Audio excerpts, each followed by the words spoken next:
Hey guys, welcome to the next tutorial in ethical hacking and penetration testing. So in the previous tutorial I showed you how to go and install the Kali Linux. I'll continue with the installation of Windows 7 in this version, and I'll go and select install now.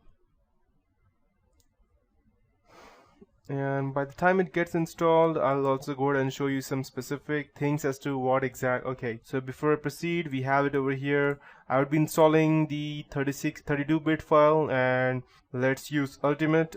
It has everything, Windows 7 Ultimate activated, 32-bit, perfect. And yes, I accept. Advanced, and yes, perfect, next. Okay, so till the time it gets installed, let's see where we have on our Kali Linux. Okay, it will take another 5 minutes, I believe, to install. So by the time till this gets installed, let's talk about ethical hacking. So computer attacks have been that targeted undisclosed vulnerabilities are more common, and they last longer than many security researchers previously thought. So there is something called as zero-day attack nowadays, which has become more popular. The typical zero-day attack, by definition, says that it exploits software flaws before they are publicly disclosed. That means it lasts on an average of around let's say 300 days, with some lasting as 2.5 years as well. So zero-day attacks are meaner, and they are more rampant than you can ever think of. So you can say that researchers said that their findings suggest that this can be much danger than the normal. And zero-day attacks are difficult to prevent because they exploit unknown vulnerabilities for which there are no patches, no antivirus, or not even intrusion detection signatures. The one of the most famous virus that was created till now was the Stuxnet malware, which went ahead and you can say as it disabled the whole of nuclear research center of Iran. So it seems that as long as the software will have bugs and the development of exploits for new vulnerabilities will be a profitable activity, it will be exposed to zero-day attacks. So there's some kind of viruses that you cannot go ahead and prevent it. So you need to make sure that whatever you're installing is foolproof, because it cannot be foolproof, but still you need to know that what you are trying to install and where you're going to connect. However, it is doubtful that repacking alone can account for an increase up to 5 orders of magnitude, but still more likely this increase in result of extensive use of virus be proven that there are exploits in other malware as well. That means you can still go ahead and exploit a virus as well. So it is important to bear in mind before learning ethical hacking that attackers break into systems for various purposes. Therefore, it is important to comprehend how malicious hackers exploit systems and the probable reasons behind the attack. So if you know what you're doing, it's fine, but there are some people who don't know what they're doing, so it will be very hard for you to go and actually trace them. Ethical hacking is the process of checking and testing the organization network for possible loopholes and vulnerabilities. And that's what you would be doing once you go and learn this.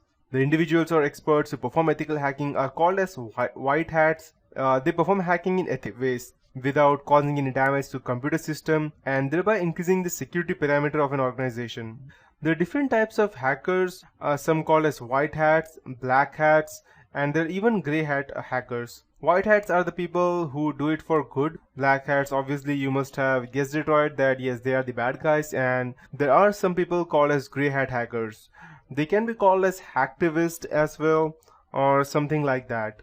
So we would be thinking in this tutorial as to how a black hat goes ahead and hacks into system, and the same way we would be using. But just in mind, make sure that just by learning Kali Linux alone, it won't make you some kind of a very genius person, because there are people who go ahead and sit months and years to go ahead and create a single exploit, and that exploit can straight away go ahead and let's say make your foolproof plan full of loopholes. So you cannot expect everything to be the best way. So you need to go ahead and keep yourself under testing. You need to go ahead and test each and everything that you have. You need to go ahead and keep learning yourself. That's how it will work.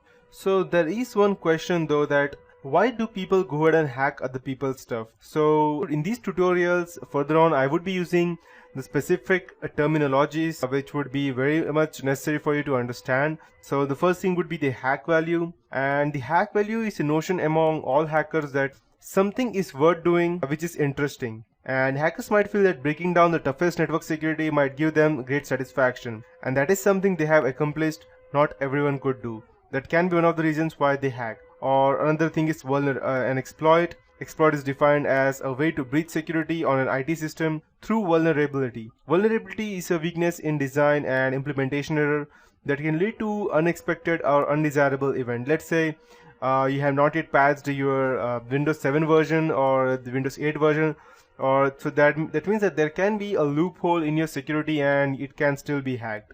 And at that point of time, malicious hackers create exploits, or you can say as viruses, and those viruses and exploits go ahead and harm your system. Then they have zero-day attacks. Zero-day attacks are those that means they have not even known to normal people that okay, these are the kind of exploits that are there. And there's something also called as daisy chaining. Attackers who get away with database theft usually complete their task and backtrack to cover their tracks by destroying logs. The attackers gain control of other systems and use them for malicious activities. It becomes difficult to identify these attackers as they use other systems to perform illegal activities than using their own. And the same can be done through Kali Linux. So let's check if, okay, so we have our Kali Linux installed. So let's go ahead and check it over here. Use a network mirror, no. And it will take hardly a few minutes to go and install this. It's almost over. Same over here. So let's wait till these things get installed. So it seems like our Windows 7 has started, and make sure that you install the VMware tools before you go ahead and start anything, practicing anything. The reason being that we need VMware tools for lots of things. That's the reason. Okay, perfect. Let's wait till this gets started.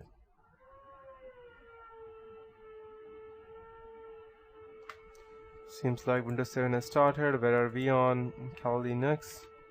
It's still trying to configure the package manager.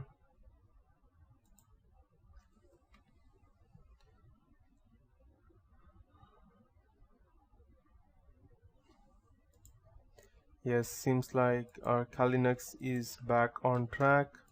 So install the grub boot record, and in case you don't know what grub is, you need to go ahead and select yes always, because if you're trying to dual boot sometime later on, then you will surely need the grub bootloader.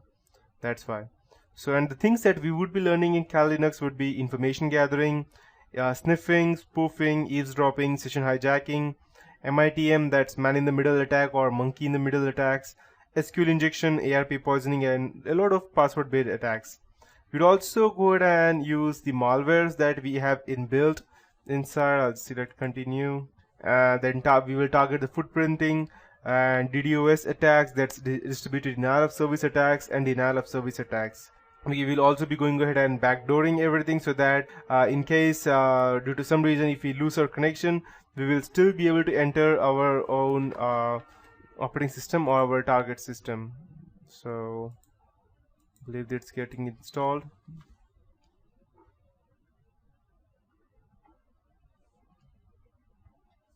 So let's check.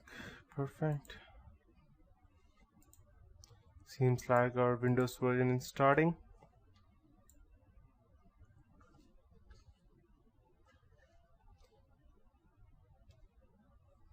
Okay, perfect. So this is how we can go and install the operating systems. So that is it for this tutorial, and in the next tutorial I'll be going and letting you know as to how we can go ahead and start them and configure them.